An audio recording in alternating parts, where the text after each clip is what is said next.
Hello everyone, I am back with another video. और आज का टॉपिक है IUPAC nomenclature of coordination compounds. जो हमारे कोऑर्डिनेशन कंपाउंड्स होते हैं उसका जो हम नाम लिखते हैं IUPAC के अकॉर्डिंग, आज हम वो सीखेंगे। बिल्कुल इजी तरीके से सीखेंगे, बेसिक से एडवांस की तरफ चलेंगे, एक एक चीज सीखेंगे।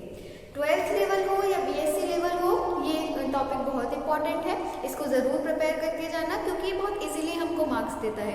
हमें बस एक नाम सही करना होता है अगर हमें उसके रूल्स पता हो।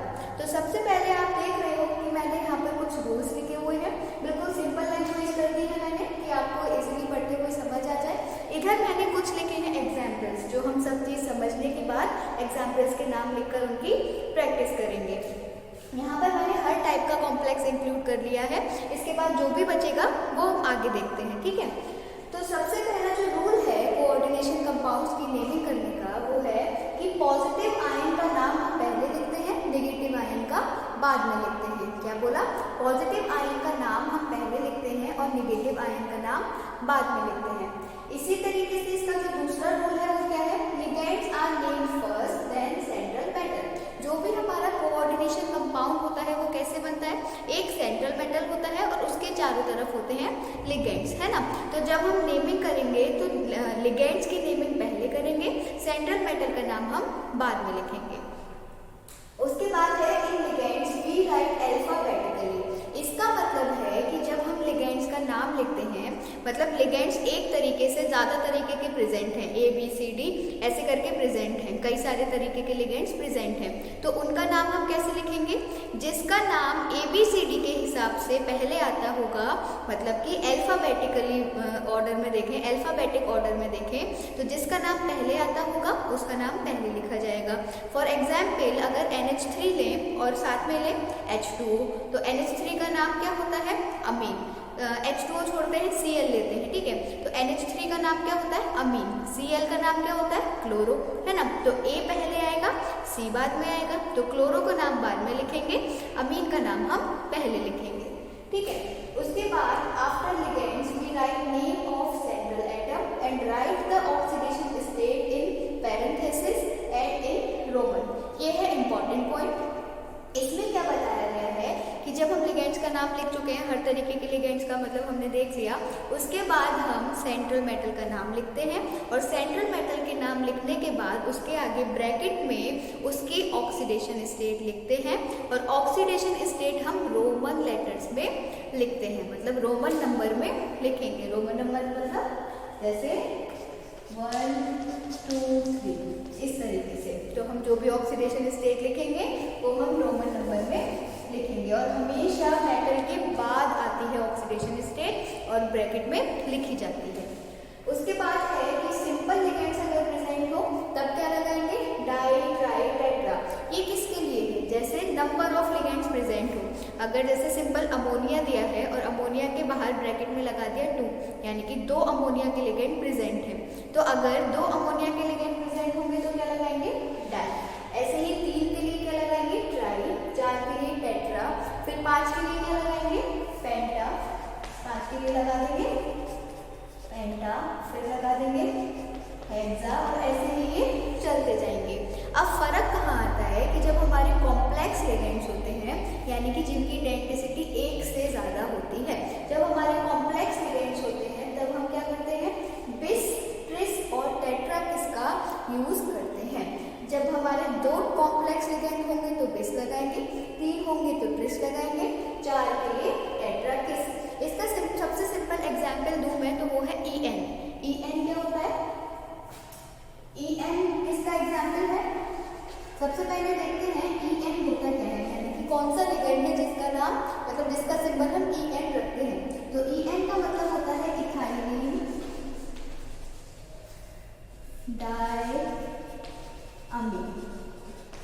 इथाइलिन डाई अमीन। अब ये जो इथाइलिन डाई अमीन है ये कंपैरेटिवली कैसा होता है? कॉम्प्लेक्स लिगेंड होता है। तो इसके लिए अगर जैसे तुम्हें उसमें दिया हो, एग्जाम्पल में दिया हो EN और होल ब्रैकेट कुछ, फॉर एग्जाम्पल देखो मैंने इंक्लूड किया होगा यहाँ EN और होल ब्रैकेट 3, तो इसके लिए हम क्या लिखेंगे? ट्रेस इथाइलिन डाई अमीन, ठीक है। जब भी हम इसकी नेमिंग करेंगे तो उस 3 नंबर के लिए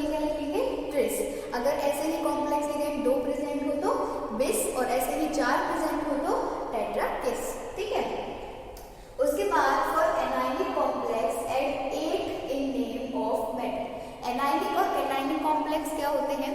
जब भी हमारा कॉम्प्लेक्स नेगेटिवली चार्ज होगा तो वो क्या कहलाएगा?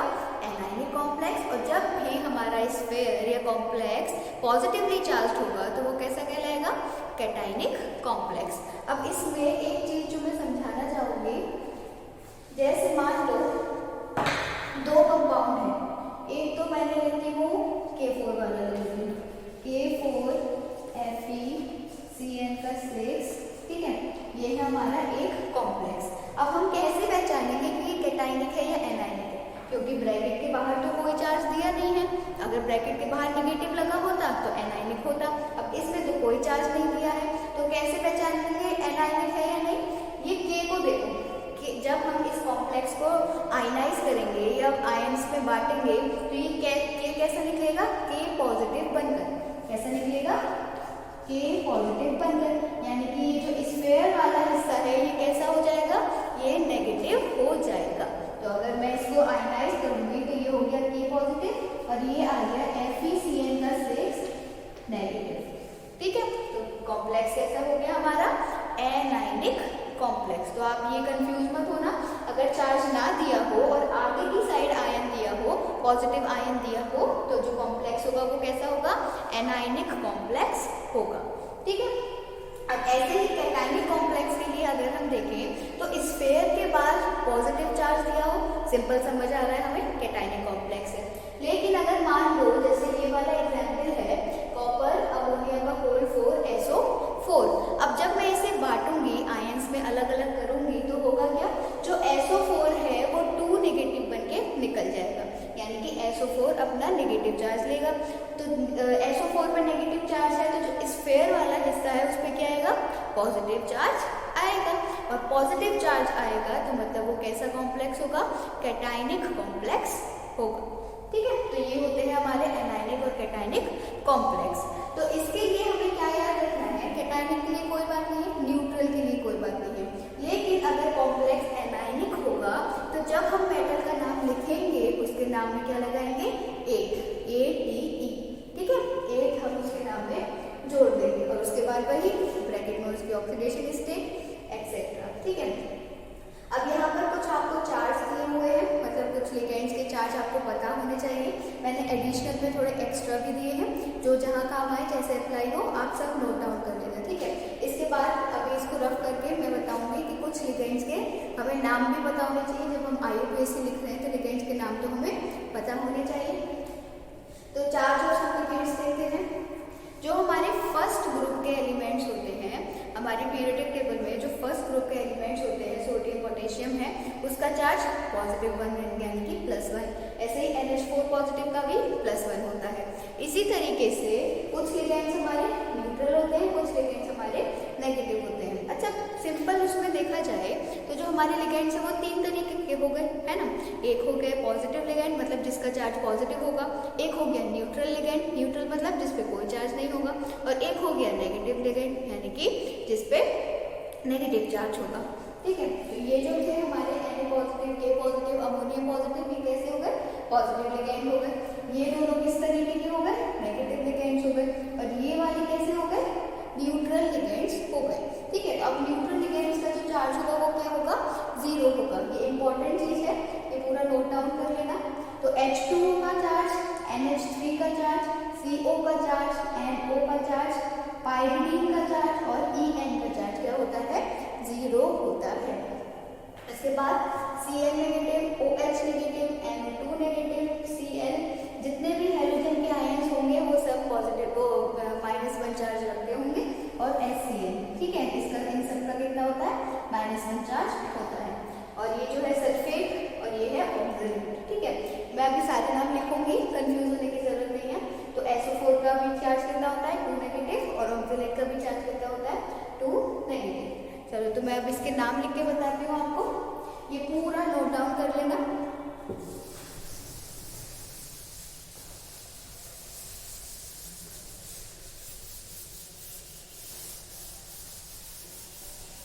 तो देखो कुछ नाम सीखे, इन्हीं सब के देख लेते हैं।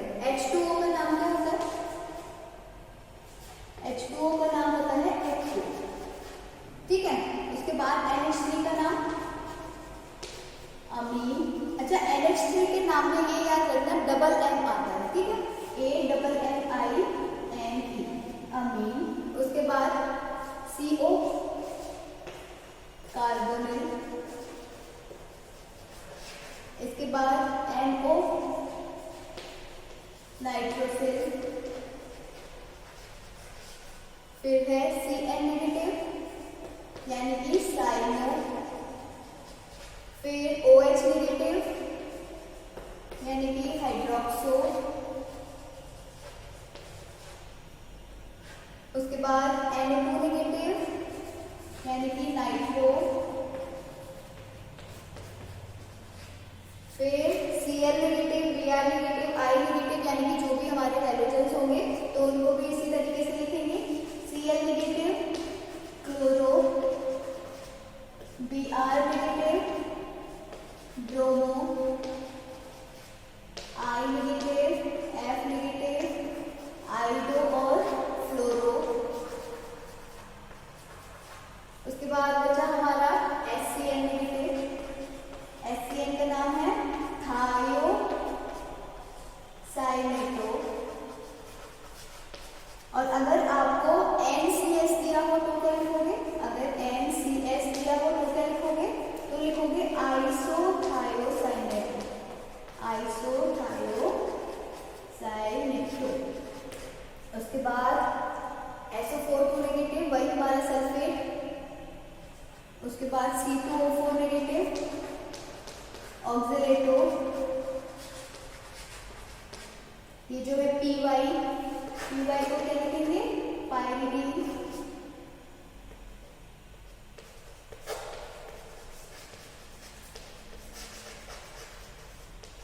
EN को क्या लिखेंगे? Ethylene diamine, ethylene डायअमीन।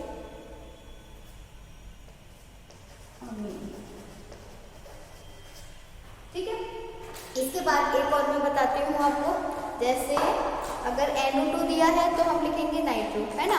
और अगर हमें दिया होगा ONO, अगर NO2 नेगेटिव की जगह ONO दिया हुआ हो तो ONO को क्या लिखोगे? नाइट्रेटो। ठीक है, ये सब हो गए जो हमारे जनरल हमसे पूछे जाते हैं वो सारे लिगेंड्स के नाम। अब इसके अलावा एक चीज जो आपको समझनी है वो ये है कि ये जो ग्रुप्स दिख रहे हैं आपको हेलोजेंस वाले, ये जो हेलोजेंस वाले आपको लिगेंड दिख रहे हैं, इनका नाम हम दो तरीके से लिखते हैं।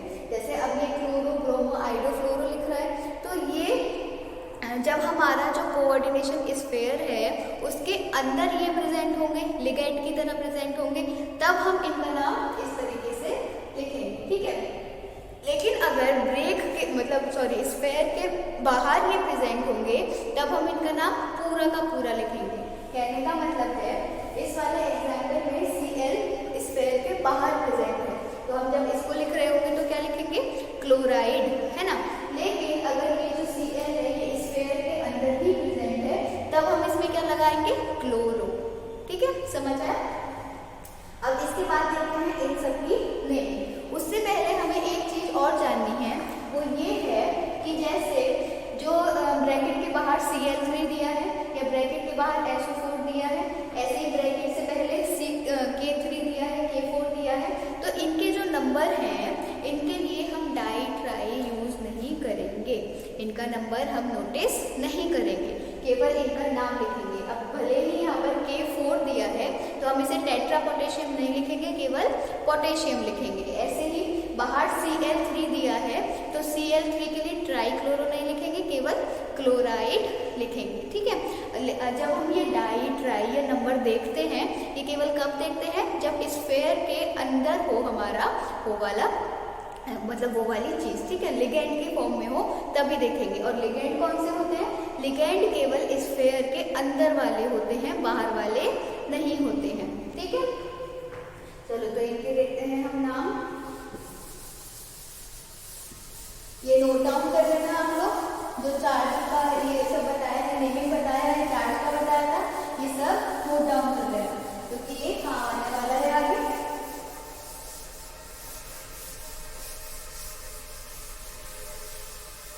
देखो सबसे पहले लेते हैं कोबाल्ट NH3COL6Cl3, ठीक है, कोबाल्ट NH3COL6Cl3। अब हमने क्या सीखा, मतलब जब हमने रूल्स पढ़े थे तो क्या पढ़ा था, पहले नेमिंग हम किसकी करते हैं, पॉजिटिव चार्ज की करते हैं, फिर हम नेमिंग किसकी करते हैं, नेगेटिव चार्ज की करते हैं। तो पॉजिटिव वाला हिस्सा कौन सा होगा, स्फीयर वाला, और जो Cl वाला नेगेटिव हिस्सा होगा वो कैसा होगा, नेगेटिव होगा। तो पॉजिटिव हिस्सा यानी कि स्फीयर की हम नेमिंग सबसे पहले करेंगे। अब स्फीयर में भी हम पहले नेमिंग किसकी करेंगे, लिगेंड्स की, उसके बाद किसकी करेंगे, सेंट्रल मेटल की। अब लिगेंड देखो, लिगेंड क्या है, NH3, कितने हैं, 6 के लिए क्या यूज होगा, हेक्सा, और NH3 का नाम क्या होता है, अमीन। तो क्या नाम हो गया, हेक्सा अमीन। अब देखो यहाँ पर ये दो ए एक साथ आ रहा है, तो हम एक ए को रब कर सकते हैं या इग्नोर कर सकते हैं, ठीक है। तो क्या हो जाएगा, हेक्सा अमीन। उसके बाद सेंट्रल मेटल का नाम यानी कि कोबाल्ट, कोबाल्ट के बाद ब्रैकेट में उसकी ऑक्सीडेशन स्टेट, और फिर क्या है, Cl3। तो हमने क्या सीखा, 3 से हमें मतलब नहीं है, ब्रैकेट के बाहर कितना भी नंबर हो हमें मतलब नहीं है, तो Cl के लिए क्या लिखेंगे, क्लोराइड, क्लोराइड। अब ये यहाँ पे इंपॉर्टेंट चीज है कि ये ऑक्सीडेशन स्टेट क्या होगी आपके, ऑक्सीडेशन स्टेट हम कैसे निकालते हैं। तो ऑक्सीडेशन स्टेट कैसे निकालते हैं, बहुत सिंपल तरीका है, जो भी आपने लिखा हुआ है कंपाउंड उसके नीचे लिखते जाओ उसका चार्ज, ठीक है, बिल्कुल कंफ्यूजन नहीं होगा। अगर उसी के नीचे उसका चार्ज लिखते जाओगे बहुत इजीली निकल जाएगी। अब जैसे हमें निकालनी किसकी है, CO की, सेंट्रल मेटल की ही तो ऑक्सीडेशन स्टेट निकालनी है, तो CO की, CO को हमने मान दिया X। अमोनिया का अभी जब पीछे हमने चार्ज देखा था तो अमोनिया का चार्ज होता है 0, तो क्या हो गया, +6 × 0। फिर क्या है, फिर है क्लोरीन, क्लोरीन का चार्ज हमने पढ़ा -1, और कितने क्लोरीन प्रेजेंट है, 3, तो 3 × -1, और इक्वल्स टू में क्या आएगा, टोटल कंपाउंड में जितना चार्ज प्रेजेंट हो। अब टोटल कंपाउंड में तो कोई चार्ज दिया हुआ नहीं है, तो क्या लिख देंगे, 0। तो अब ये क्या हो गया, X + 0 - 3 = 0। इससे क्या निकला, X = +3, यानी कि जो कोबाल्ट की ऑक्सीडेशन स्टेट निकल कर आई वो कितनी आई, +3। तो ब्रैकेट में हम रोमन में क्या लिखेंगे, 3, ठीक है। इसे मैं इरेज कर देती हूँ। तो इस पूरे कंपाउंड का नाम हुआ क्या, ये जो हमने कंपाउंड किया है इसका नाम क्या हुआ, हेक्सामीन कोबाल्ट 3 क्लोराइड, ठीक है। अब देखते हैं नेक्स्ट देखते हैं, नेक्स्ट है कॉपर, NH3 का होल 4 SO4, ठीक है। अब इसके लिए कैसे लिखेंगे, वही सेम चीज, पहले पॉजिटिव वाले हिस्से का नाम लिखेंगे, बाद में नेगेटिव वाले हिस्से का। तो सब जो पॉजिटिव वाला हिस्सा है वो क्या है, स्फीयर वाला हिस्सा है, और जो नेगेटिव वाला हिस्सा है वो SO4 होगा। तो अब जब हम लिखेंगे स्फीयर का नाम लिखेंगे तो सबसे पहले लिगेंड का नाम लिखेंगे। लिगेंड क्या है, अमोनिया, उसका नाम क्या होता है, अमीन, है ना। कितने हैं, 4, तो क्या हो जाएगा, टेट्रा अमीन, टेट्रा अमीन। उसके बाद सेंट्रल मेटल का नाम यानी कि कॉपर, कॉपर। उसके बाद ब्रैकेट में उसकी ऑक्सीडेशन स्टेट, और बाद में क्या है, SO4 यानी कि सल्फेट। अब इसकी ऑक्सीडेशन स्टेट निकालो। देखो आप प्रैक्टिस करोगे ना तो बहुत इजी होता है ऑक्सीडेशन स्टेट निकालना। बस जिसकी निकालनी है उसे X मानो, सबके चार्ज लगाओ और इक्वल्स टू में वो रख दो जो पूरे कंपाउंड पर चार्ज हो। कोई चार्ज नहीं है तो इक्वल्स टू में 0 रख दो, और जो भी चार्ज है, अब अगर -2 चार्ज है ना तो माइनस को जरूर लिखना, मतलब उसमें जो भी साइन हो वो जरूर लिखे जाते हैं, ठीक है। तो अब इसकी निकालेंगे, ये हो गया X + 4 × 0 चार्ज होता है, प्लस SO4 का कितना होता है, -2, और बराबर टोटल पे कोई चार्ज नहीं है, बराबर 0। तो X + 0 - 2 = 0, क्या हुआ, X = प्लस का 2, कितनी आई यहाँ पे प्लस का 2। ठीक है, तो इस पूरे कंपाउंड का नाम क्या हुआ, इसका नाम हुआ टेट्राअमीन कॉपर सेकेंड सल्फेट। ठीक है, अब एक बात याद रखना, वो ये है कि जब आप ऑक्सीडेशन स्टेट निकाल रहे हो तो ऑक्सीडेशन स्टेट हमेशा पॉजिटिव में ही होगी। अगर आपकी ऑक्सीडेशन स्टेट नेगेटिव में आ रही है, बिल्कुल एक्सेप्शन है ये, किसी किसी की हो जाती है नेगेटिव में, लेकिन जनरली पॉजिटिव में ही होगी। तो अगर नेगेटिव आ रही है सिंपल ऐसे मेटल्स की, आपकी ऑक्सीडेशन स्टेट गलत कैलकुलेट हुई है। ठीक है, एक्सेप्शन वाली चीज़ तक वो आप पेपर में पूछेगा ही नहीं, आपके लेवल पर वो एक्सेप्शन वाली चीज़ नहीं पूछेगा। तो आपकी ऑक्सीडेशन स्टेट पॉजिटिव में ही निकल कर आएगी। तो अब देखते हैं, इसके बाद अगला देखते हैं। अब जैसे अगला है क्रोमियम En का 3Cl3। अब इसमें क्या दिया है En क्या है कॉम्प्लेक्स लिगेंड है। कॉम्प्लेक्स लिगेंड के लिए हम क्या यूज करेंगे, बेस ट्रेस टेट्रा किस, कितने दिए हैं 3, तो क्या यूज होगा ट्रेस, है ना। तो क्या लिखेंगे ट्रेस इथाइलिन डाइअमीन, ट्रेस इथाइलिन डाइअमीन,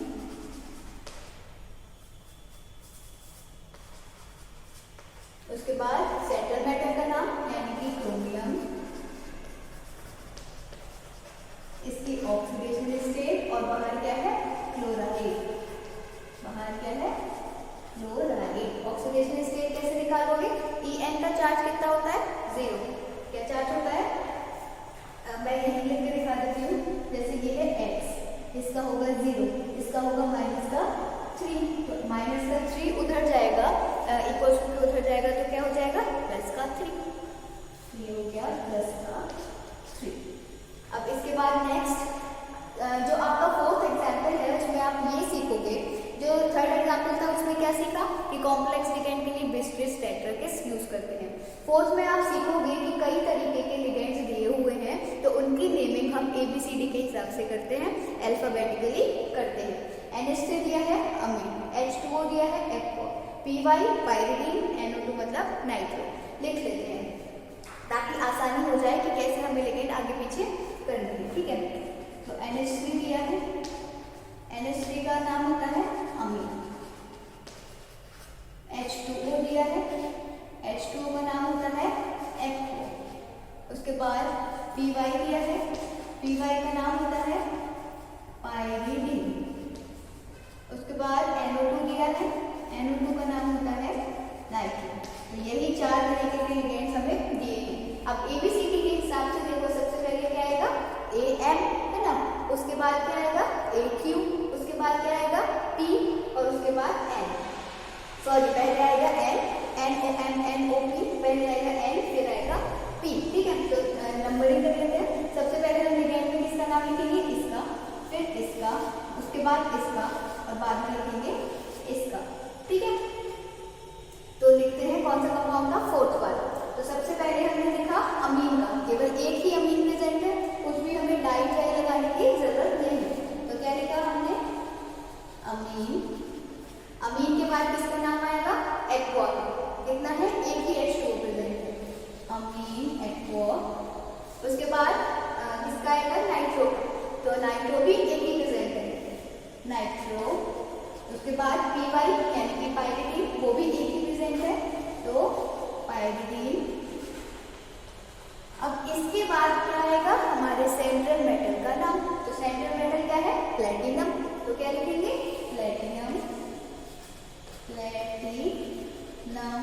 अब प्लेटिनम के बाद बाहर वाला हिस्सा और उससे पहले उसकी ऑक्सीडेशन स्टेट, तो इसके बाद ब्रैकेट में इसकी ऑक्सीडेशन स्टेट, और उसके बाद Cl यानी कि क्लोराइड, क्लोराइड। अब इसमें इसकी ऑक्सीडेशन स्टेट कैलकुलेट करो फटाफट, 2 मिनट में कैलकुलेट करो, वरना मैं बताती हूँ।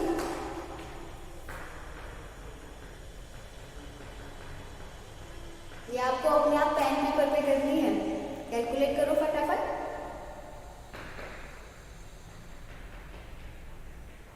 देखो होगी क्या ऑक्सीडेशन स्टेट, प्लेटिनम को हमने माना X, NH3 की होती है 0, H2O की होती है 0, PY की होती है 0, NO2 की होती है -1, NO2 की क्या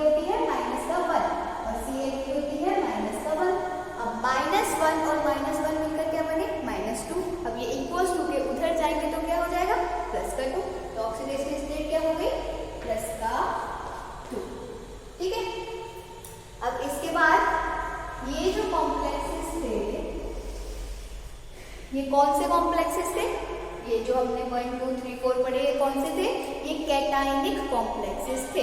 इसके बाद ये जो 5, 6, 7 दिख रहे हैं ये कैसे हैं? एनायनिक कॉम्प्लेक्स, यानी कि जिस पर स्फीयर पर कोऑर्डिनेशन कॉम्प्लेक्स पर नेगेटिव चार्ज आता। उसके बाद ये जो 8th है ये कैसा है? न्यूट्रल कंपाउंड है, कोई चार्ज भी नहीं है और ना स्फीयर के बाहर इधर कुछ है ना ही स्फीयर के बाहर उधर कुछ है। ठीक है। अच्छा, अगर आपको सिंपली एक छोटी सी ट्रिक है, अगर आपको सिंपली ये कंफ्यूजन हो रहा है कि किसका नाम पहले लिखें किसका नाम बाद में लिखें, तो आप ऐसे समझ लो, आगे से पीछे की तरफ लिखते हुए जाना है, आगे से पीछे की तरफ लिखते हुए जाना है। कहने का मतलब है, अब जैसे ये मान एग्जाम्पल के तौर पे दिया है, ये आगे से पीछे की तरफ मतलब पहले इसका नाम फिर इसका खत्म। ठीक है। अब ये कंपाउंड है तो पहले यही पढ़ना है, तो पहले इसका नाम फिर H4 का नाम, सिंपल। ठीक है। कैटाइनिक एनायनिक से समझ में नहीं आ रहा है तो सिंपल समझ लो, जो पहले दिया हुआ है पहले उसी का नाम लिखना है, जो बाद में दिया हुआ है उसका नाम बाद में लिखना है। अब देखो हमने कैटाइनिक कॉम्प्लेक्स के नाम सीखे, इसके बाद देखते हैं एनायनिक कॉम्प्लेक्स के नाम। अब जब हम एनायनिक कॉम्प्लेक्स के नाम लिखेंगे तो उसमें पहले क्या दिया हुआ है? K3 दिया हुआ है। अब हमने पढ़ा कि जो हमारा K3 है, मतलब ब्रैकेट के बाहर हमें जो भी प्रेजेंट दिया हुआ हो उसके नंबर से हमें मतलब होता ही नहीं है। अब चाहे K3 दिया हो, K4 दिया हो, हम केवल पोटेशियम ही लिखेंगे। तो अगर हम 5th वाला देखते हैं तो 4K से मतलब ही नहीं है, केवल K का नाम लिखोगे पोटेशियम, है ना, हम लिखेंगे पोटेशियम। अब पोटेशियम के बाद हमें क्या दिया हुआ है? जो भी हमारा स्फीयर है उसमें हम क्या करेंगे? लिगेंड की नेमिंग करेंगे। लिगेंड क्या है? साइनाइड, मतलब CN लिगेंड है और CN लिगेंड के लिए नाम क्या होता है? साइनो। साइनो कितने प्रेजेंट है? 6 किसी लगाएंगे? हेक्सा, क्या लिखेंगे? हेक्सा, और हेक्सा साइनो। अब जब हमारे लिगेंड की नेमिंग पूरी हो जाएगी उसके बाद हम क्या लिखेंगे? सेंट्रल मेटल की नेमिंग। सेंट्रल मेटल क्या है हमारा? आयरन। तो आयरन पे क्या लिखेंगे? फेरेट। अब यहाँ पर आपने क्या सीखा? हमारा चौथा वाला रूल। चौथे रूल में हमने क्या बोला था कि जब एनायनिक कॉम्प्लेक्स होगा तो हम मेटल के नाम में 8 लगा देते हैं। तो यहाँ पर जब हमारा एनायनिक कॉम्प्लेक्स है तो हम आयरन के लिए फेरेट यूज करेंगे। ठीक है। तो ये हो गया फेरेट। अब इसके बाद हमें पता है मेटल की नेमिंग के बाद हम क्या लिखते हैं? ब्रैकेट में उसकी ऑक्सीडेशन स्टेट लिखते हैं और उसके बाद अगर हमारा उसके बाहर कोई चीज प्रेजेंट है तो उसका नाम लिखेंगे। अब इसमें कोई भी प्रेजेंट नहीं है तो यहीं पर हम इसको फिनिश करेंगे। ठीक है। अब ऑक्सीडेशन स्टेट निकालो फटाफट। अब K की ऑक्सीडेशन स्टेट हमने पीछे सीखी थी। K की ऑक्सीडेशन स्टेट क्या होती है? प्लस का 1, कितने प्रेजेंट है? 4, तो 1 × 4 प्लस आयरन को हमें निकालना है तो ये हो गया X। उसके बाद है CN। CN की हमने सीखी थी -1। ठीक है।